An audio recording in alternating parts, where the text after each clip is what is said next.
Channel पर नए हो तो चैनल को सब्सक्राइब करें, बेल आइकन दबा दें। दोस्तों, इन दोनों कहानियों को पूरा जरूर पढ़ें क्योंकि यह जीवन आधारित मोटिवेशनल कहानी है जो आपके लिए बहुत ज्यादा लाभदायक हो सकती है। एक कहानी, प्रेरणादायक कहानी इन हिंदी। दो पत्थर। नदी किनारे एक छोटा सा गांव बसा हुआ था। उस गांव में कोई भी मंदिर बना हुआ नहीं था। एक दिन वह के कुछ लोग इकट्ठा होकर आपस में चर्चा करने लगे कि अब एक बड़ा सा मंदिर बनवाते हैं। तो सभी राजी हो जाते हैं और वो थोड़ी दूर ही एक मंदिर का निर्माण करते हैं। मंदिर अब पूरी तरह से बन चुका था, लेकिन अब बारी थी कि मूर्ति को बनवाने के लिए किसी मूर्तिकार को बुलाना पड़ेगा। गांव वाले एक मूर्तिकार को बुलाते हैं और मूर्तिकार से कहते हैं कि मंदिर के लिए एक बड़ा सा और अच्छा सा मूर्ति बना दो। वह मान जाता है और मूर्ति बनाने के लिए नदी से दूर जंगल में पत्थर की तलाश में निकल जाता है। जब वो कुछ दूर तक चला जाता है तो वहां उसे दो पत्थर दिखाई देते हैं। फिर उस मूर्तिकार ने सोचा कि यह पत्थर तो ठीक ही लग रहे हैं, क्यों न मैं इन्हीं से मंदिर के लिए मूर्ति बना लूं। थोड़ी देर सोचने के बाद मूर्तिकार ने अपना बैग निकला और उसमें मूर्ति बनाने वाला सारा सामान बाहर निकाल लिया और अब मूर्ति बनाने लग गया। 2 या 4 बार उसने एक पत्थर पे हथौड़े से मारा, तभी उसे पत्थर में से एक आवाज आई।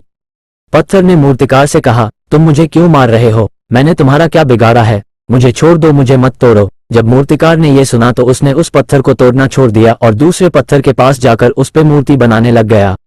और काफी देर बाद उसने दूसरे वाले पत्थर पे मूर्ति बना दी और उसे गांव के मंदिर में लेकर बाहर एक साफ जगह पे रख दिया।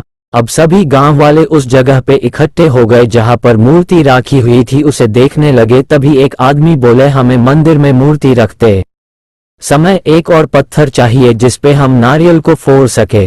तभी मूर्तिकार को ध्यान आता है कि एक और जंगल में पत्थर है और उसने गांव वालों को बताया। तभी कुछ गांव वाले जाकर उस पत्थर को ले आए और उस पत्थर को भी मूर्ति के पास रख दिया। अब गांव वालों ने मूर्ति को मंदिर में रख दिया और कुछ ही दूरी पर वह पत्थर को भी रख दिया। अब और भी गांव वाले आने लगे मूर्ति की पूजा करने के लिए और एक एक करके नारियल को उस पत्थर पर मारकर उसका पानी मूर्ति पर चढ़ाने लगे। और ये सब देखकर पत्थर ने मूर्ति से बोला, तुम्हारी किस्मत कितनी अच्छी है कि तुम्हारे ऊपर नारियल का पानी चढ़ा रहे हैं और तुम्हें पूज रहे हैं, और मेरी किस्मत कितनी खराब है कि मेरे ऊपर उस नारियल को फोड़ रहे हैं। तभी मूर्ति ने बोला, हम दोनों एक ही जगह पर एक ही जैसे थे।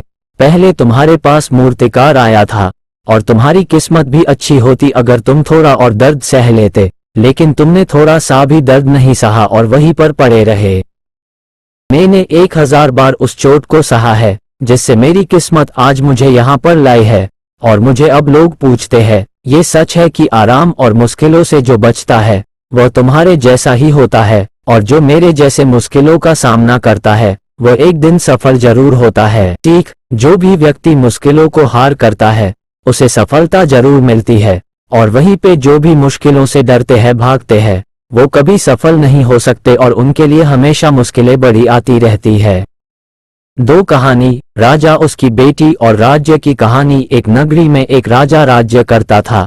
वह बहुत ही दयालु और ज्ञानी था, लेकिन उसका कोई भी बेटा नहीं था, सिर्फ एक ही बेटी थी। उसे हमेशा एक ही ख्याल रखता कि उसके जाने के बाद ये राज्य कौन संभालेगा। इस टेंशन से वो बहुत परेशान था। एक दिन राजा ने अपने गुरु को राज्य में बुलाया और उनसे पूछा कि मैं क्या करूं, मैं एक धर्म संकट में फंस गया हूं।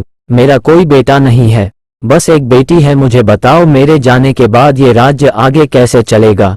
ये सुनकर राजा के गुरु बोले, तुम अपनी बेटी का स्वयंवर करवा लो और जो योग्य होगा वही इस राज्य को भी संभाल लेगा। तुम एक स्वयंवर रखो और सभी राजकुमारों को बुलाओ और उन सभी को एक जगह बैठा कर खाना खिलाओ। फिर मैं तुम्हें बताऊंगा कौन सा राजकुमार तुम्हारे राज्य और तुम्हारी बेटी को संभालने के योग्य है। ये बात सुनकर राजा ने सभी राजकुमारों को अपने महल में आमंत्रित किया और इस आमंत्रित में सभी तरह के राजकुमार थे। आमिर गरीब हर जगह से आए थे। फिर सभी को महल के एक बड़े से कमरे में बिठाया गया और सभी को खाना दिया गया। सभी राजकुमार खाना खाने लग गए और गुरु वही खड़े होकर सभी को ध्यान से देख रहे थे। तभी जब सभी ने खाना खा लिया तो गुरु ने एक राजकुमार को राजा के सामने खड़ा कर दिया और राजा से कहा, ये राजकुमार आपके बेटी और राज्य के लिए योग्य है। राजा ने उस राजकुमार को देखा, बहुत ही साधारण सा लग रहा था। राजा ने अपने गुरु से पूछा, आपको क्यों लग रहा है कि यह साधारण राजकुमार ही हमारे बेटी और राज्य के योग्य है? ये सुनकर गुरु ने राजा से कहा, जब सभी राजकुमार खाना खाने शुरू कर रहे थे तब कुछ राजकुमार ने ज्यादा खाना ले लिया था और कुछ ने आधे खाने को ही छोड़ दिया था।